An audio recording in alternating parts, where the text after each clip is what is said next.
A paz do Senhor Jesus para você que nos tem acompanhado no canal Cristo Rei Senhor Medeiros. Seja muito bem-vindo ao nosso canal e que a graça salvadora do nosso Deus e Pai, Jesus Cristo, repouse sobre a tua vida.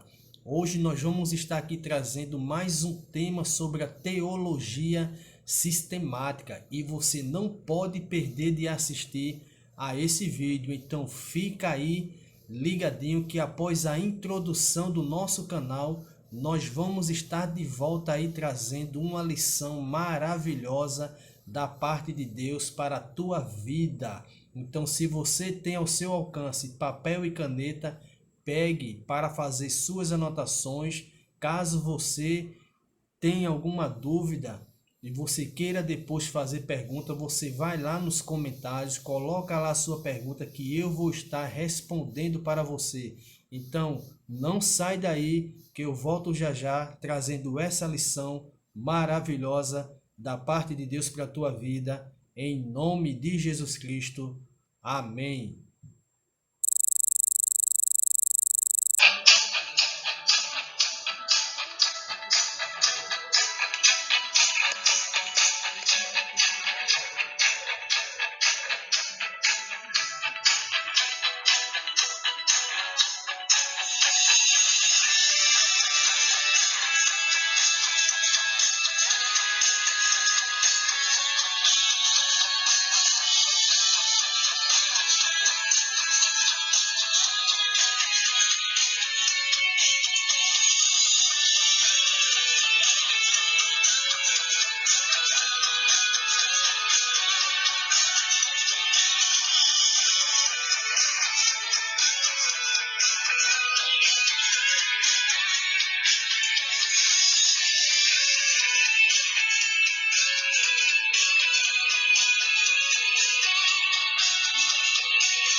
A paz do Senhor Jesus Cristo para você que está aí nos acompanhando nessas aulas que estamos trazendo aqui sobre a teologia sistemática. No vídeo passado nós estudamos sobre a personalidade de Deus e hoje nesse vídeo nós vamos estar estudando sobre a natureza divina e alguns de seus atributos. E você que tem nos acompanhado e tem visto, assistido cada aula que nós temos aqui apresentado, se você ainda não é inscrito no nosso canal, inscreva-se no nosso canal, deixa aí o teu like para ajudar o canal a crescer, ative o sininho das notificações para que você, de primeira mão, você possa já estar recebendo as notificações, o envio de novos vídeos, para que você possa estar aí acompanhando. Eu gostaria que você, quando estivesse acompanhando esses vídeos, você pudesse ir na nossa playlist, para que você possa estar acompanhando todos os assuntos relacionados ao estudo que nós estamos trazendo sobre a teologia sistemática. E eu espero que você, mais uma vez, possa estar aí compartilhando também esse vídeo e aprendendo. Comente alguma coisa sobre cada assunto, faça perguntas lá nos comentários que eu vou estar lá também auxiliando você, tirando possíveis dúvidas que você possa ter e assim juntos possamos crescer na graça e no conhecimento do nosso Deus e Senhor Jesus Cristo. Então nós vamos entrar aqui neste assunto sobre a natureza de Deus.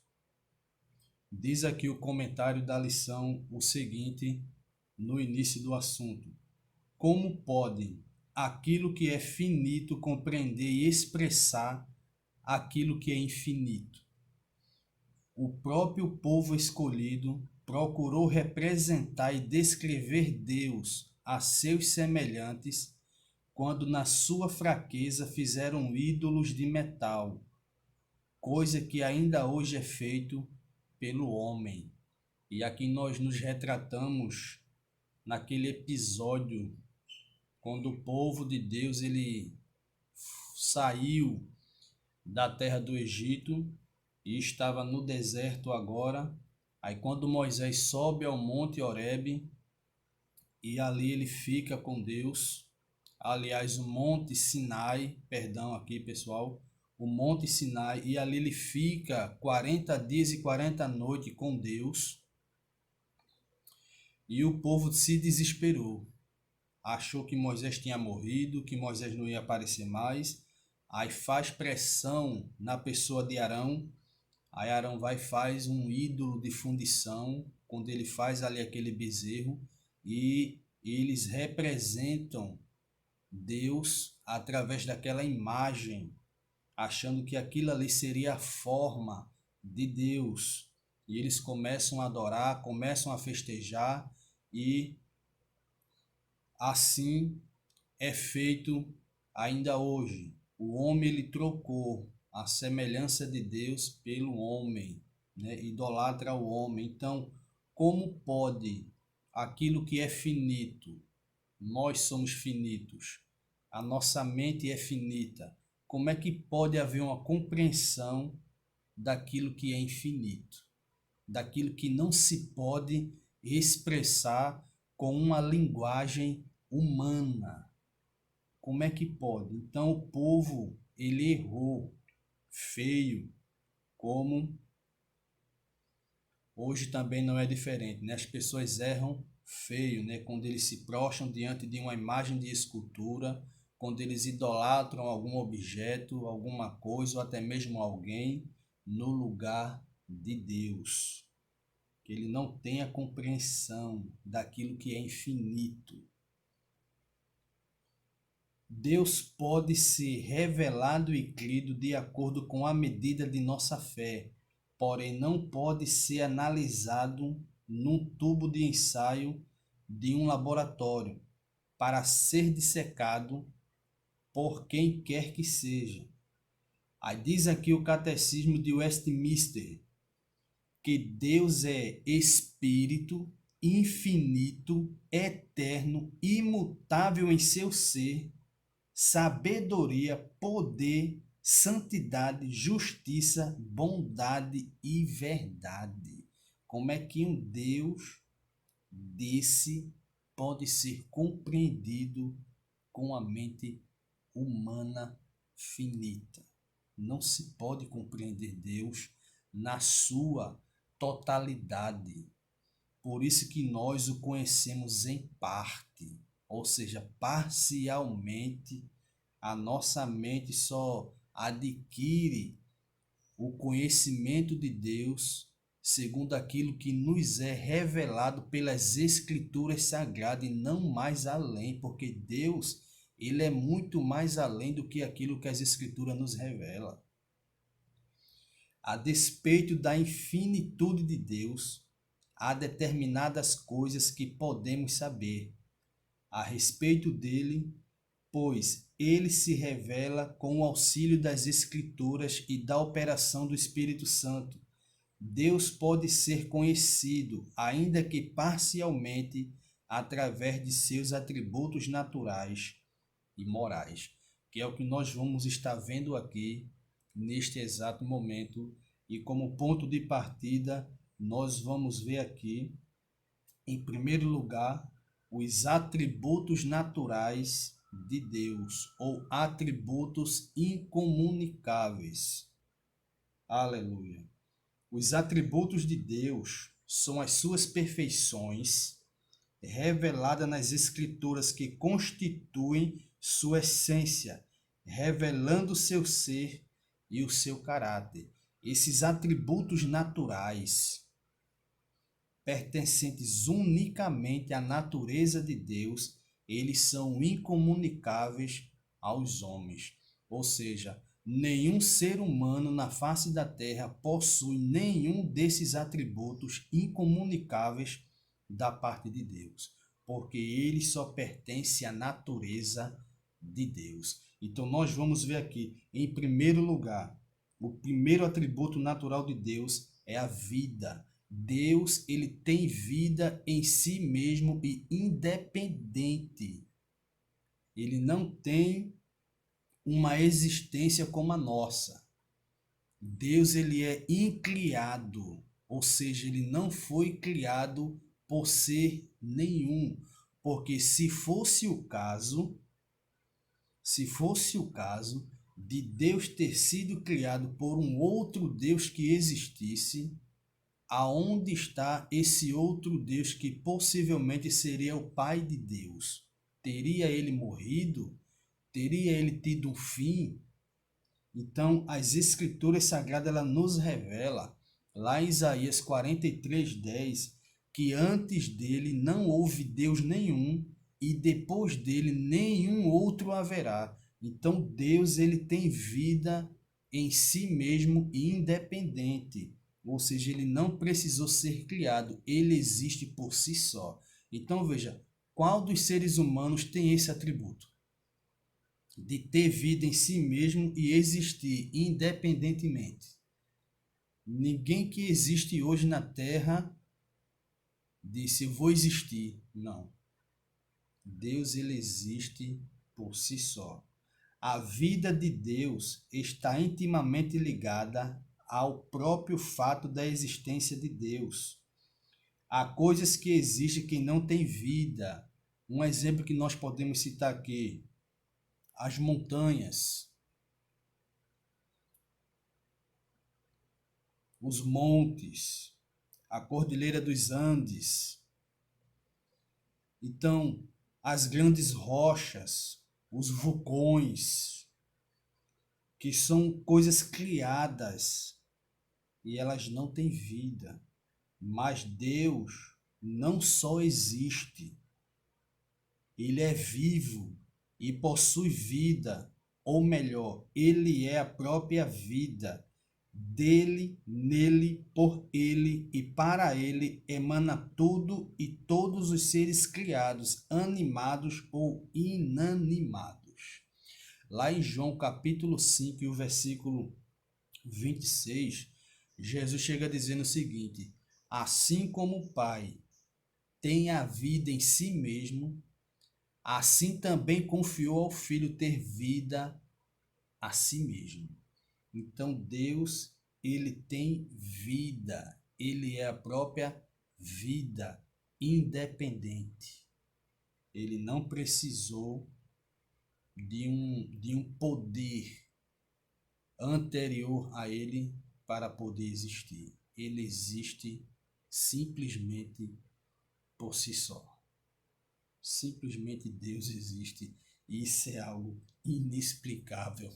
A nossa mente finita, que nós jamais poderemos compreender isso, a não ser no grande dia da eternidade, quando estivermos lá.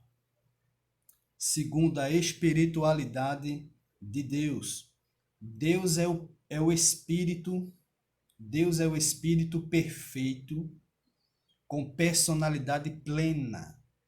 Ele pensa, sente e fala. Podendo assim ter comunhão direta com suas criaturas feitas à sua imagem. Sendo Espírito, Deus não está sujeito às limitações às quais estão sujeitas as criaturas dotadas de corpo físico. Sua pessoa não se compõe de nenhum elemento material e, portanto, não está sujeito às condições de existência natural. Não pode ser visto com os olhos naturais, nem apreendido pelos sentimentos naturais. O ensino de que Deus é espírito não implica que Deus tenha existência indefinida e irreal.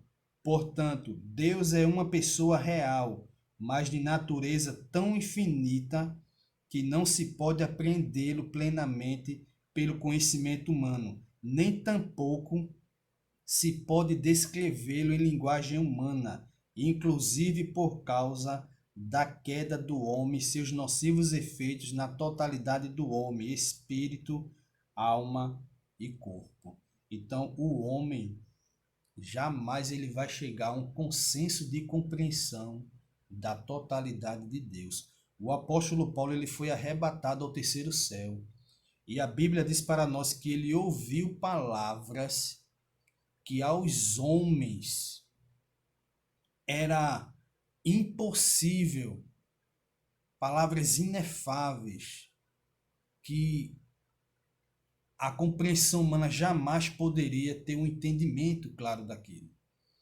Imagine a pessoa de Deus.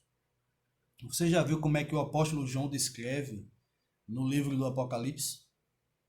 Olhos de fogo, pés reluzentes, aquele rosto glorificado. E ele começou a usar expressões humanas porque ele não conseguiu descrever o ser de Deus. Ele não conseguiu na pessoa bendita do nosso Senhor Jesus Cristo. E terceiro atributo natural de Deus, a eternidade. Deus existe por si mesmo, eternamente. Isto é, não tem princípio nem fim de dias.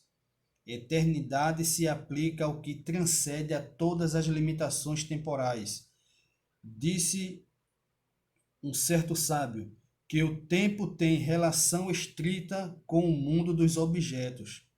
Assim entendido, Deus enche o tempo, está em cada partícula dele, porém sua eternidade não é a mesma coisa. Então, sua eternidade não é a mesma coisa que existir limitado pelo tempo. Ele não se limita ao tempo. Nossa vida está dividida em passado, presente e futuro. Porém, na vida de Deus, o passado e o futuro formam um eterno presente.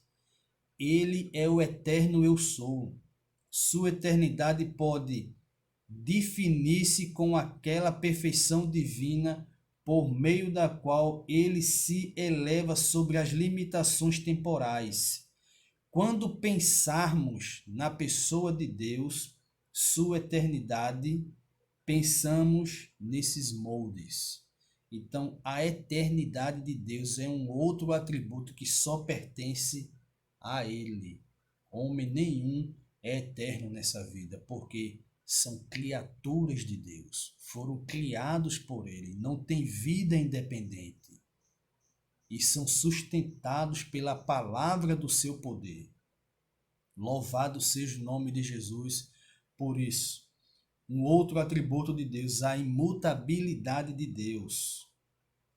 A erosão deforma a terra, a ferrugem consome o ferro, o cupim destrói a madeira, a traça consome o livro, o uso desgasta o ouro, mas o Deus da Bíblia, sobre o qual o tempo e o espaço não exercem influência, é um Deus eterno e imutável. Ele é o Pai das luzes, em quem não pode existir variação ou sombra de mudança. Nós mudamos a todo instante. Ora queremos uma coisa, ora queremos outra. Ora pensamos positivo, ora negativo. Em Deus não há sombra de variações, não há mudança. Deus, ele é perfeito em sua imutabilidade. A palavra de Deus, ela se cumpre cabalmente segundo o propósito da sua vontade. Deus não é aquele Deus que ele promete e ele volta atrás. Se ele prometeu algo que ele vai fazer, ele vai fazer. Então a imutabilidade de Deus é um outro atributo que só pertence à natureza de Deus. A onisciência de Deus. O Deus da Bíblia é não só um ser pessoal existente por si mesmo, eterno e imutável. Ele é também o Deus perfeito em ciência e sabedoria. Isaías disse que o entendimento de Deus não se pode medir. Ele não só possui a perfeita sabedoria, ele mesmo é o manancial da sabedoria. Esse atributo da onisciência de Deus o faz sabedor de toda a intenção do pensamento humano. Ainda antes de formar o pensamento na nossa mente, Deus ele já conhece todas as coisas. O salmista ele diz que ainda a palavra não chegou nos meus lábios. Ou seja, foi formado o pensamento, mas ainda não chegou nos lábios. Deus, ele já conhece todas as coisas. Onipotente é um outro atributo que só pertence à natureza de Deus. A palavra onipotente é um derivado de dois termos latinos, omnis e potentia, que juntos significam todo poder.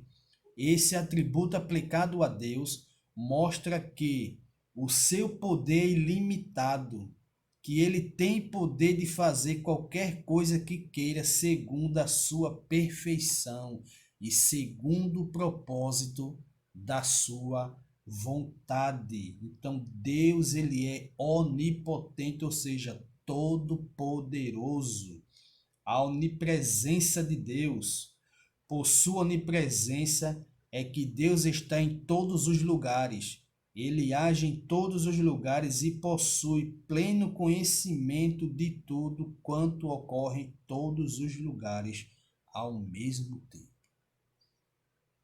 Então imagine, a onipresença de Deus está em todos os lugares ao mesmo tempo.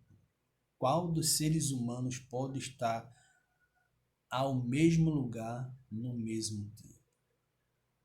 Não pode. Observando tudo, vendo tudo, cada acontecimento, nada foge da sua onipresença. Nós estamos aqui agora, não sabemos o que está acontecendo lá fora. Deus, ele sabe pelo atributo da sua onipresença. E em segundo lugar aqui, os atributos morais de Deus. São atributos com os quais ele se relaciona com os homens. Dentre os muitos atributos morais de Deus, vamos abordar alguns analisados a seguir. Primeiro, a sua veracidade ou a sua verdade. A veracidade é um dos múltiplos aspectos da perfeição de Deus. Isto é, Deus é ao mesmo tempo veraz e perfeito. Deus, ele não é homem para que minta, e nem filho do homem para que se arrependa. Lá em Números 23:19, você pode acompanhar esse texto. A mentira é incompatível com a natureza divina. Por isto, devemos ter sempre em mente que, quando estamos tratando com Deus, estamos tratando com um ser verdadeiro e disposto a cumprir as suas santas e boas palavras. Por isso, devemos pôr nele toda a nossa confiança, na certeza de que ele estabelecerá o nosso direito e nos conduzirá a toda verdade. A fidelidade de Deus. A fidelidade é outro atributo moral de Deus. Por ele entendemos que Deus é fiel, pois cumpre todas as promessas feitas a seu povo. Ao profeta Jeremias, em tempos remotos, ele mesmo disse: Eu velo sobre a minha palavra para a cumprir. A fidelidade de Deus é de extrema importância para o seu povo. Constitui para o crente a base de sua confiança nele, o fundamento de sua esperança e a causa de seu gozo. Pela fidelidade de Deus, as leis naturais se mantêm inalteradas. As suas promessas continuam a se cumprir. Os santos continuam protegidos, pecadores arrependidos são convertidos, os salvos serão arrebatados, os ímpios serão condenados, Satanás será banido da terra, e novos céus e nova terra serão estabelecidos pela sua fidelidade. Ou seja, tudo aquilo que Deus falou em sua palavra cumprir-se-á cabalmente, sem alterar uma vírgula e um ponto. Aleluia. O conselho é um outro atributo de Deus. O conselho de Deus é o seu plano eterno em relação ao mundo material e espiritual, visível e invisível, abrangendo todos os seus eternos propósitos e decretos. inclusive a criação e a redenção, levando em conta a livre escolha e atuação do homem. É limitadíssima a compreensão do homem quanto ao eterno conselho ou propósito divino, mas aprove a Deus revelar ao homem o seu plano, ainda que em parte. Ele revelou ainda que em parte, que aqui em parte nós o conhecemos. Então, o conselho de Deus, ele é o propósito eterno de Deus em relação à sua vontade de realizar aquilo que ele deseja. Então, Deus ele planejou um plano de redenção para o homem, ok? Então, através desse plano de redenção, o homem ele tem a livre escolha de escolher querer Deus ou não querer Deus, mas o conselho da vontade de Deus permanecerá, independente que o homem acredite ou não, que ele aceite ou não, o propósito do conselho da vontade de Deus prevalecerá.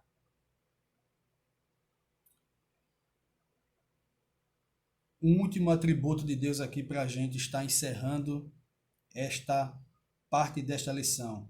É a santidade de Deus.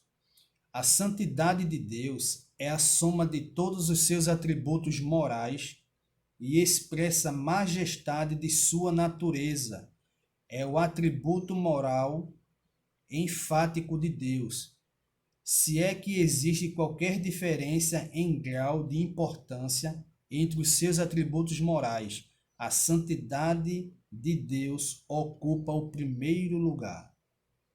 Nas visões que Deus concedeu aos seus santos nos dias do Antigo Testamento e na explanação da doutrina bíblica do Novo Testamento, o que mais se salienta é a santidade divina. Deus se revela na sua palavra como o Santo. Por cerca de 30 vezes o profeta Isaías se refere a Jeová chamando o Santo, declarando em conclusão o significado daquelas visões que mais o impressionaram. Deus deseja ser conhecido essencialmente em sua santidade, pois esse é o atributo pelo qual ele é glorificado por excelência. Deus é santo. Esta é a suprema declaração das Escrituras. Na primeira carta do apóstolo Pedro, no capítulo 1, no versículo 15 e 16, a Bíblia vai dizer que Deus, ele é santo e deseja que os seus filhos sejam santos como ele é em toda a maneira de viver. Então, esse atributo de santidade de Deus é um atributo pelo qual ele se relaciona intimamente com a sua criação, ou seja, com os homens que foram redimidos na pessoa de Cristo, quando o aceitaram como Senhor e Salvador de sua vida e entraram nesse processo de santificação. Então, à medida em que o crente ele se aproxima de Deus, buscando a Deus, a santidade de Deus vai sendo revelada em sua vida, porque ser santo quer dizer ser separado, consagrado a Deus para um propósito. Então, não tem como eu manter comunhão com Deus se eu não me santifico, se eu não busco a santidade para a minha vida. Então, esse atributo da divindade, ele também é comunicado ao homem. Por quê? Porque o homem ele tem a capacidade de buscar ser santo, ou seja, ir se separando daquilo que prejudica-o espiritualmente, o afastando de Deus. Então, a santidade é a declaração suprema das Escrituras na natureza de Deus, porque Deus, ele é santo, ele é separado de toda a sua criação. Ele é independente disso. Deus, ele não precisa da sua criação para existir, para ser santo, para ser eterno, para ser longânimo, enfim. Mas ele, em seu conselho eterno, ele quis criar todas as coisas para cumprir o propósito da sua vontade. Então ele cria todas as coisas com a maior perfeição que possa existir. Só que aconteceu algo. O homem, ele pecou. O homem se afastou de Deus. Aí agora Deus tem o plano de redenção para resgatar esse homem de volta ao seu padrão de origem, a santidade, a retidão, a perfeição que Deus o havia criado. E isso agora só é possível através da pessoa de Jesus Cristo, que restaura o homem a Deus, ao seu estado original. E essa perfeição de santidade na vida do ser humano, ela só se culminará, só será total no dia da eternidade. Enquanto vivermos aqui, estamos sujeitos a falhar, sujeitos a pecar, sujeitos a abandonar a nossa fé, mas no dia da eternidade seremos santos como o nosso Deus é santo, perfeitos como o nosso Deus é perfeito. Então que Deus, querido, te abençoe, te dê compreensão, te ajude, te fortaleça, te capacite e que você seja instrumento da graça e do poder de Deus para levar conhecimento aos seus irmãos, para fortalecê-los na fé e na graça do nosso Senhor Jesus Cristo. Que Deus te abençoe, em nome de Jesus. Permaneça aí acompanhando os novos vídeos. O próximo vídeo nós vamos estar tratando sobre a Trindade de Deus. Ok? Vamos ver isso nas Escrituras. E que você seja abençoado, rica e poderosamente por Deus e pela sua palavra. No nome de Jesus. Amém.